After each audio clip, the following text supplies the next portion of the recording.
ស្នេហាមួយនេះមានគេបំបីត្រូវតែបែងចែកស្នេហាអូនហើយនឹងបងគេពងរត់ឲ្យយើងឆ្ងាយគ្នានួនឡងបងនឹងអូនត្រូវឃ្លៀតឆ្ងាយហើយឋានៈបងក្រមិនស័ក្តិសមនឹងស្រីព្រោះគ្រួសារថ្លៃជាកូនអ្នកមានបងគ្មានសមណាបានអូនក្បែរប្រាណព្រោះតែកល្យានអូនខ្ពស់កប់មេបងត្រឹមកូនកាំងសេកោគេទៅល្អស័ក្តិសម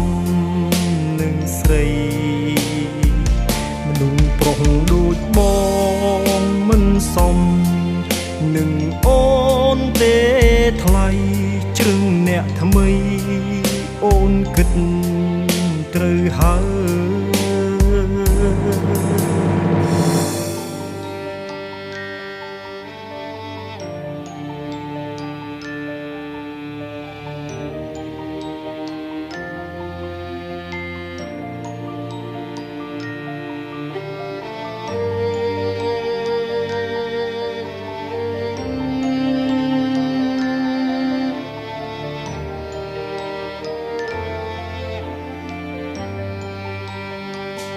ឋានៈបងក្រ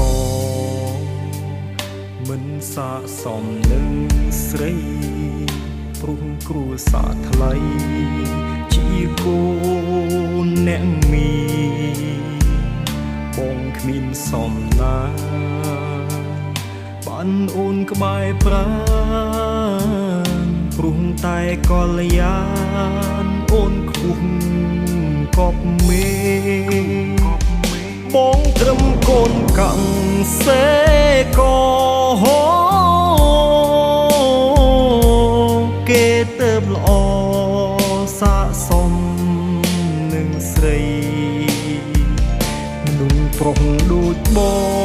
ងមិនសមនឹងអូនទេថ្លៃជ្រឹងអ្នកថ្មីអូនគិតត្រូវហើយបងត្រឹមកូនកាំងសេកោគេទៅល្អស័ក្តិសមនឹងស្រីប្រុសដូចបងមិនសមនឹងអូនទេថ្លៃជ្រឹងអ្នកថ្មីអូនគិត